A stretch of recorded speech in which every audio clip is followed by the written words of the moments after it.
Ang larong ito ay isa sa mga pinaka-disturbing na children's-themed horror game kung saan ang mga laruan ay may lamang loob na tila kagaya ng isang tao at gumagawa ng mga karumal-dumal na mga bagay. Parang Toy Story pero mas madilim, mas madugo at mas nakakakilabot. Ito ang Poppy Playtime. Sa bidyong ito, aalamin natin ang buong kwento ng laro. Mula kay Huggy Wuggy hanggang sa malahalimaw na anyo ni Prototype sa Chapter 5. Paano nga ba nagkaroon ng buhay ang mga laruan? Ano ba talaga ang Hour of Joy?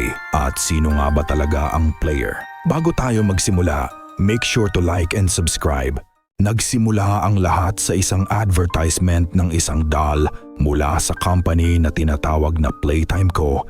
na nagngangalang Poppy bilang pinakaunang matalinong laruan. Pagkatapos nito, bigla itong nag-cut sa isang sulat na nagsasabing 10 taon na ang nakararaan nang biglang nawala ang lahat ng staff sa factory. Ayon sa sulat, naroon pa din daw sila sa loob ng ngayoy abandonadong gusali.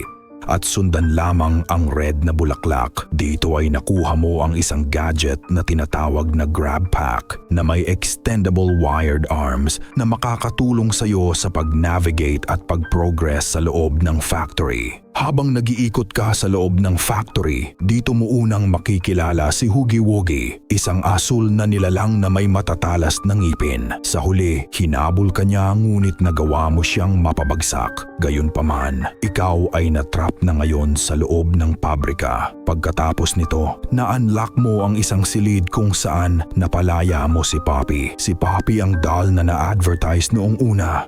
At dahil pinalaya mo siya, handa kanyang tulungan makatakas gamit ang underground train sa loob ng factory sa pamamagitan ng pagbibigay ng code. Ngunit ilang sandali lamang, siya ay kinuha ni Mommy Longlegs, isang nilalang na malagagamba ang katawan. Binigyan kanya ng pagkakataon na makuha ang train code sa pamamagitan ng paglalaro ng 3 nakakamatay na laro, ang Musical Memory, Waka Wuggy at Statues. Sa huling laro, nagawa mong dayain ang sistema kaya labis na nagalit si Mommy Longlegs. Nauwi ito sa kanyang paghabol sa iyo upang tuluyang tapusin ka. Ngunit sa huli ay nagawa mo siyang matrap sa isang industrial shredder na naging sanhi ng kanyang pagkamatay. Subalit bago matapos ang lahat, ang kanyang katawan ay kinuha ng isang misteryosong kamay na nagmula kay Prototype. Dito rin natin nalaman ang tungkol sa katakot-takot na proyekto na tinatawag na Bigger Bodies Initiative, kung saan nililipat ang human consciousness sa malalaking laruan upang gawing factory workers. Sa huli, nagawa mong makasakay sa train kasama si Poppy at sinabi niyang kailangan niya ang tulong mo upang maayos ang factory. Ngunit sa dulo, biglang nahulog ang train sa mas malalim na bahagi ng underground. Ikaw ay nagising mag-isa sa lugar na tinatawag na Playcare, isang pekeng outdoor orphanage sa loob ng factory kung saan dinadala ang mga batang ginagamit sa eksperimento. Dito mo makikilala si Oli, isang boses ng batang lalaki mula sa telepono na gagabay sa iyo upang makaligtas sa mga panganib. Ipinakilala niya rin sa iyo si Catnap, isang nilalang na kulay ube at itinuturing na debotong tagasunod ni Prototype, pati na rin ang tinatawag na Red Smoke, isang mapanganib na usok na kailangang iwasan. Habang nag-e-explore ka sa loob ng Playcare, nag-hallucinate ka gawa ng Red Smoke, nakita mo si Huggy Wuggy na biglang lumabas sa TV. At sa pagtakbo mo ay muli mong makakasama sina Poppy at Kissy Missy na kabaliktaran ni Huggy Wuggy. Sinabi sa iyo ni Poppy na kailangan niya ang tulong mo upang mapigilan ang karahasan at pagpapahirap ni Prototype sa loob ng factory. Sa iyong paglalakbay, makakaharap mo rin ang iba pang mga experimented toys tulad ni Miss Delight, isang sirang teacher doll na umaatake kapag nakatalikod ka, at si Dog Day, isa sa mga smiling critters na malupit na pinarusahan ni Catnap dahil sa pagtutol kay Prototype. Sa huli, nagkaroon kayo ng matinding paghaharap ni Catnap. Sa pamamagitan ng pag-overload ng kuryente, nagawa mo siyang talunin at tuluyang sunugin. Ngunit bago pa tuluyang matapos ang lahat, muling lumitaw ang kamay ni Prototype at kinuha ang katawan ni Catnap katulad ng ginawa nito kay Mommy Longlegs. Dito na rin natin nalaman ang tinatawag na Hour of Joy mula sa isang lumang VHS tape. Noong Agosto 8, 1975, naganap ang isang malawakang masaker sa loob ng factory kung saan pinaslang ng mga laruan ang maraming empleyado. Isang insidenteng pinaniniwala ang inutos o sinimulan ni Prototype. Dito mo na din nalaman na ikaw ay isang dating empleyado ng Playtime at nang mangyari ang Hour of Joy, ikaw ay wala sa loob ng factory. Dahilan kung bakit ikaw ay nakaligtas at nandito ngayon. Matapos nito, bumaba kayo gamit ang elevator. Ngunit habang pababa, bigla ninyong narinig ang tunog ng isang marahas na pag-atake. Si Kissy Missy na naiwan mag-isa sa itaas ay tila inaatake ng isang hindi pa matukoy na nilalang.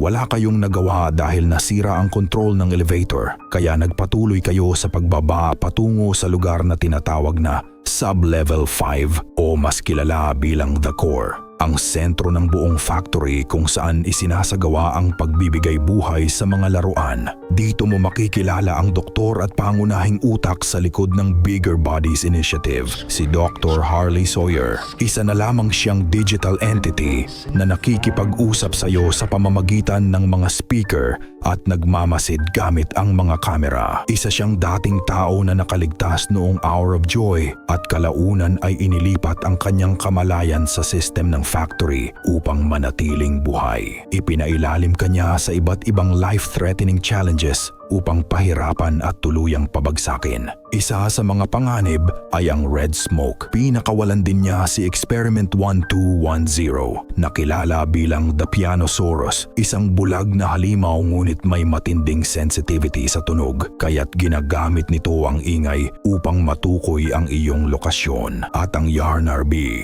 nagawa sa sinulid na hahabol din sa'yo. Pero sa kabutihang palad nakita mo si Doe, isang doe-like creature na may malataong muka na magiging isa sa mga kakampi at kaibigan mo. Sinundan mo siya patungo sa Safe Haven, isang lugar sa loob ng factory na hindi kontrolado ni na Prototype at Dr. Harley Sawyer. Dito naninirahan ang mga inosenteng laruan. Muli kayong nagkasama ni na Poppy at ang sugatang si Kissy Missy na nakaligtas sa pag-atake sa itaas. Dito nagkaroon ng matinding pagtatalo sina Poppy at Doe.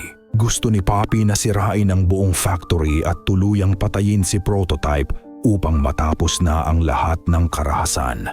Ngunit hindi dito sumang-ayon si Doe dahil kapag sinira ang factory mawawalan sila ng tirahan pati ang kanyang pamilya na nasa Safe Haven. Kalaunan, napilitan kang harapin si Dr. Harley Sawyer at ang kanyang mga mechanical bots upang makuha ang tinatawag na Omni-Hand. Ang Omni-Hand ang susi upang mabuksan ang pangunahing generator ng factory. Isang hakbang sa planong pasabugin at tuluyang wasakin ang buong Playtime. Sa huli, nagawa mong matalo ang doktor at makuha ang Omni-Hand. Ngunit hindi pa doon natatapos ang lahat. Biglang umatake si Prototype sa Safe Haven, dahilan upang habulin siya ni Doe upang protektahan ang natitirang mga laruan. Habang nagkakagulo, muling tumawag sa inyo si Ollie upang magbigay ng gabay sa pag-activate ng generator. Ngunit ang hindi mo alam, nililin lang na pala kayo ni Ollie. Mali ang mga instruction na ibinigay niya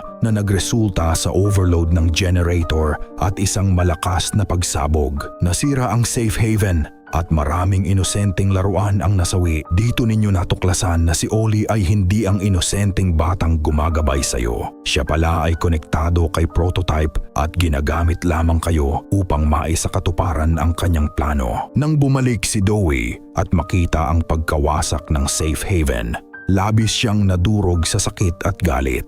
Sa kanyang paningin, ikaw ang naging dahilan ng pagkawasak ng kanyang tahanan. Sa sobrang sakit at galit, nagbago siya, naging halimaw siya at hinabol ka. Gaya ng iba, napilitan kang harapin siya at sa huli, nagawa mo rin siyang matrap at mapatay. Mahirap man para sa'yo, ngunit iyon lamang ang paraan upang makaligtas. Sa dulo muli mong nakita si Huggy Wuggy na buhay at nangangalampag.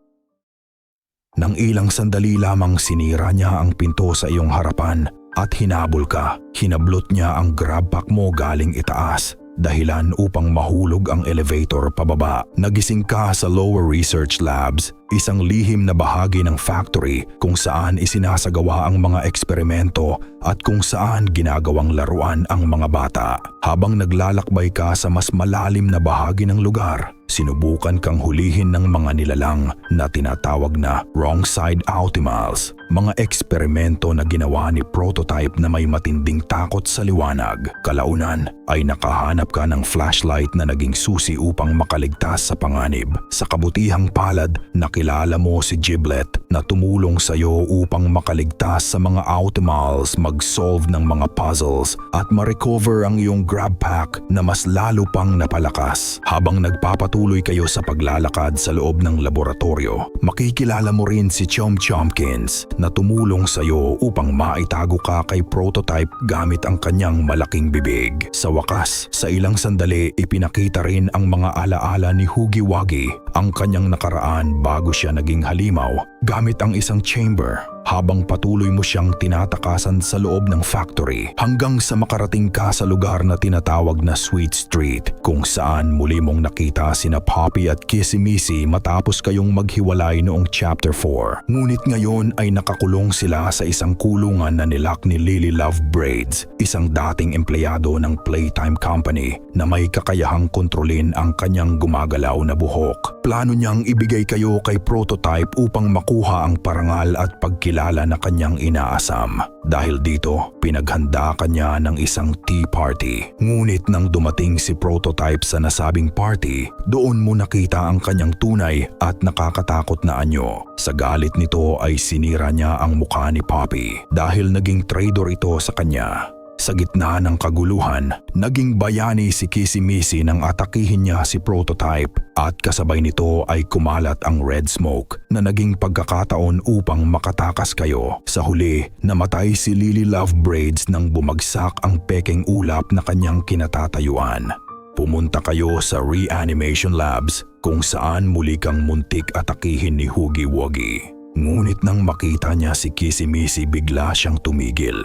Lumapit si Kissy Missy at iniabot ang kanyang kamay at tila kumalma si Huggy Wuggy sa kanyang presensya. Ngunit ilang sandali lamang, biglang dumating si Prototype at inatake silang dalawa. Malubha ang kanilang tinamong mga sugat. Dahil sa takot na baka ikaw naman ang sunod na target, agad kang sumakay sa isang umaandar na tren upang makatakas. Ngunit nagawa pa ring makahabol ni Prototype. Dahil dito, ni-derail mo ang tren na naging dahilan upang mahulog ito sa isang tunnel at sumabog. Akala mo ay nagawa mo na siyang talunin. Ngunit sa gitna ng usok at debris, muling lumitaw si Prototype na tila walang pinsala mula sa pagsabog. Sa pagkakataong iyon, direkta kanyang tinusok sa dibdib na naging sanhi ng iyong pagkamatay. Kinuha rin niya si Poppy at inilagay ang iyong katawan sa isang poppy gel container. Akala mo ay doon na nagtatapos ang lahat. Ngunit sa kabutihang palad, nagawa kang buhayin muli ni Giblet. Kinuha kanya mula sa container at nagawa kang ma-revive. Pagkatapos nito, nagtungo kayo sa data storage room upang hanapin ang tinatawag na negation formula na maaaring makapigil sa epekto ng poppy gel matapos kayong ma-expose dito. Ngunit sa halip na formula, ang inyong natagpuan ay si Dr. Harley Sawyer na akala mo ay na-shutdown mo na nun. Pinagtawanan ka niya dahil sa pagsunod mo kay Poppy at sa mga nangyari sa loob ng factory. At dito nagtatapos ang Chapter 5.